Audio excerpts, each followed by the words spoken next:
자, 고려, 건국 들어갑니다. 후삼국 통일하는데요. 후삼국 통일 순서를 봐주셔야 돼요. 맨 처음에 고려, 건국, 신라, 항복, 후백제 멸망, 후삼국 통일 이런 순서예요. 다시 한번 고려, 건국, 신라, 항복, 후백제 멸망, 후삼국 통일 이렇게 들어갑니다.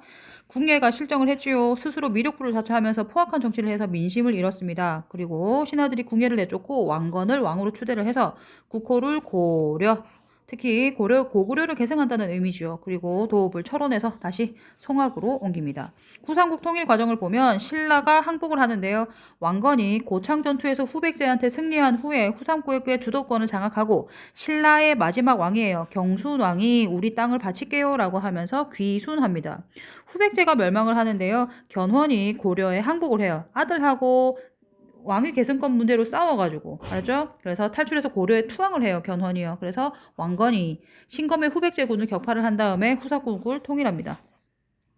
고려의 후삼국 통일이 지니는 의의 한번 볼게요. 실질적인 민족 통일입니다. 새로운 민족 문화 발전의 토대를 마련한다는 뜻이지요. 삼국, 고구려, 백제, 신라만 아니라 발해 유민까지 포옹을 해서 실질적인 민족 통일을 완성한다. 하나 더 정치 참여 세력이 확대가 됩니다. 지방 호족과 육두품 계층의 정치를 참여해요. 신라는 진골만 참여했었죠. 그죠? 자, 태조 들어갑니다. 태조 왕건이죠. 왕건은 그러면 무슨 정책을 했었나? 민생 안정 정책을 하는데 세금을 감면하고 빈민을 구제합니다. 그리고 호족 통합 정책이 좀 중요한데요.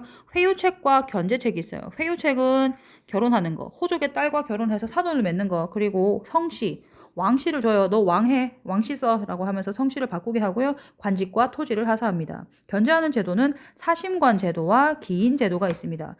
중앙 고위 관리를 출신 지역의 사심관으로 임명하여서 관리를 하라고 하고요. 기인 제도는 뭐냐면 인질 제도라고 생각하시면 돼요. 호족의 자제를 인질로 삼아서 중앙에 머물게 하면서 지방 세력을 감시하게 하는 것입니다. 민족 통합 정책 볼까요?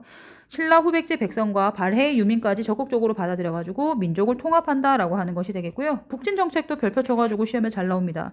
고구려를 계승합니다. 그래서 나라 이름을 고려라고 했죠. 고구려의 옛 영토를 회복하기 위해서 서경을 중시합니다. 평양을 중시한다. 그리고 거란을 적대하죠. 왜요? 거란은 누구 멸망시켰는데요? 발해를 망하게 했죠. 그렇게 해서 거란 적대하고요. 그래서 영토도 확대해요. 청천강에서 영흥만까지 영토 확대하고, 그리고 훈요 10조를 통해서 후대 왕들에게 지켜야 할 규범과 통치 방향을 제시하는 정책 방향을 제시했습니다. 훈요 10조를 옆에 봐주시면 옆에 불교 중시해라. 그리고 풍수지리설도 중시해라. 주체적인 문화 수용하고 거란하고 놀지 마. 이건 북진 정책이지요. 서경 중시했고 불교 중시했고 민생 안정책을 했습니다.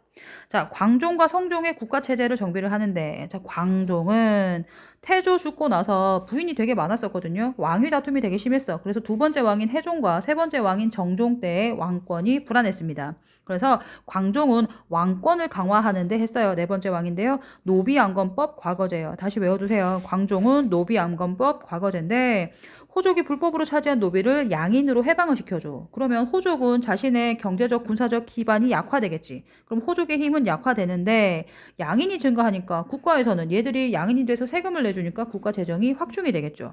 그 다음 과거제입니다.